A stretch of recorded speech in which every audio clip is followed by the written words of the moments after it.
My name is Alan Arvindan and I am going to solve one of the biggest questions chartered accountants tend to have, which is which of the course should I pursue? Should I pursue CFA versus FRM? And this might be applicable not just for CA, chartered accountants, CA interns, but it might be applicable to a lot of candidates who have heard about CFA and FRM. So let's get started quickly. Alright, so I have tried to figure out that how can you decide whether it's going to be the Chartered Financial Analyst program or is it going to be the FRM program from GARP. So I have tried to set three criterias, which is you can try to look at it from a more popularity point of view. You can try to have a look at it from a syllabus point of view, and also you can also try to have a look at it from the industry relevance point of view. Okay, so let's start with the popularity. Okay, and trust me, this advice is pretty unbiased. I mean, even if I'm a CFA charter holder, but I will try to give you an unbiased advice because that is what Meant to Me stands for. All right, so well, CFA is of course an older qualification compared to FRM. It was formed in the year 1947, and if you look at the numbers, it's pretty popular in India and China, and this is just the level 1 candidate. So if you actually add up level 1, level 2, level 3, somewhere around 25 to 30,000 candidates actually write the CFA exam every year. Alright, and if you talk about the charter holders, this is what the data is shown in the website, which is 1,78,000, and I happen to be one of them. So I'm pretty proud of the fact that I was able to actually clear this exam. So okay, it's pretty prestigious, also called as the golden standard in investment finance industry. Let's look at what FRM has for us. Alright, a relatively newer qualification. But nonetheless, it's pretty prestigious too. Formed in 1996, the information on the number of candidates actually writing the exam in India is pretty vague. I mean, I actually was not able to find any information on this very clearly. But as far as my interaction with some of the heads of these bodies in India, the sources is the number is less than 1,000. But who cares? I mean, if the qualification is good, it really doesn't matter how many candidates are actually. Now, I was not really able to understand how the number of members are 2,57,000 and what is the exact definition of the GARP for the number of members. In CFA language, 2,57,000 members would mean 2,57,000 charter holders. All right. So in terms of popularity, obviously, if you just look at the numbers of members, this looks popular. But if you look at the overall acceptance and the number of candidates who write the exam, the CFA exam will stand out. All right, let's move on into the next evaluation criteria, which is going to be the levels. All right, so CFA obviously is a pretty intense program, trust me, and it's not that I have not explored the FRM exam. I have explored it. I wanted to give it, just like everyone wants to write FRM. For some reason which people really don't understand what the qualification is actually talking about. Alright, but yes, CFA has 3 levels. So level 1 starts with basic fundamentals, finance and introduction to asset classes. And now if you are new to finance, if you have not done an MBA finance from a premium or a high A grade college like IIM, or good colleges like Symbiosis, or if I talk about international, then if you have not done it from INSEAD, colleges like INSEAD, then you would find it a lot challenging, even the level 1 syllabus. Okay, so do not treat this as fundamentals as in very basic stuff. It's pretty intense. Okay, and that's the reason why, because it's not that we've got 100% passing rate at level 1. We've got about 36% people who are actually passing the level 1 exam.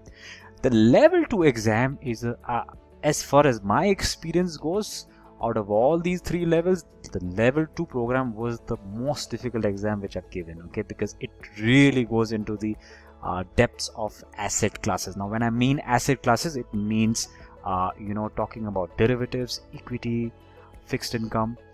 Level 3 program was, although pretty supposed to be a very a difficult exam, but level 3 exam for me was, for at least that's my experience, that it was pretty easy to complete. Okay, the reason why it was of the topic which I actually like, which is portfolio management, right? FRM on the other hand, if you see the syllabus, it directly jumps into quantitative methods, risk management, financial markets, and valuation. So if you look at the syllabus, I feel, this is my personal opinion and my recommendation also, that it's actually assuming that you know the fundamentals, and hence you could directly jump into risk, right? And my suggestion to people is, if you do not understand asset classes in depth, and you do not have the fundamentals, I don't suppose you will be able to have a perspective of risk, right? It has taken me about 7 to 8 years of actually investing, trading, working in the industry to actually understand risk today, right? FRM part 2, again, it goes into all kinds of risk possible. Okay, now when people think here about FRM, they tend to think it's about just the investment risk, right? When we talk about trading risk, it's actually not that. If you actually go into the syllabus and you actually check it out, it's more from a business point of view. And this qualification became even more popular after the 2007 crisis, when the regulations have changed and there's a lot of reporting which the banks have to do.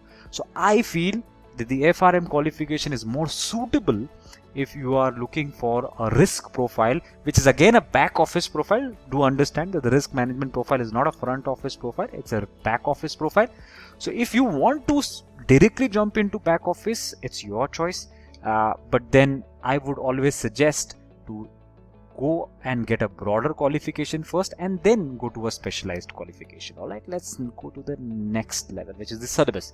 And this is where I wanted to prove a point, that look at the comprehensiveness of the CFA exam versus the FRM. Okay, now mostly, at least in my time, whichever friends who were in my circle who did the FRM exam, part 1 exam or a part 2 exam, were the ones who had already completed at least level 2. Okay, I never found any students who, there were exceptions obviously, but I never actually found any students who actually were directly jumping into FRM, unless they were already working in a risk profile and they just wanted a qualification to be added, right?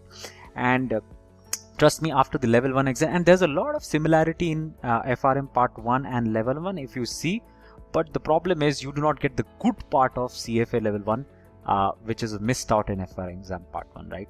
And some of these risk, obviously risk measurements and management is actually covered in CFA, but obviously it's more in depth in the FRM exam part 2. So if you're thinking about FRM, my suggestion would be to first have a look at the syllabus and have a look at both the syllabus, decide what profile you're thinking about, and then jump to the qualification. Okay, all right.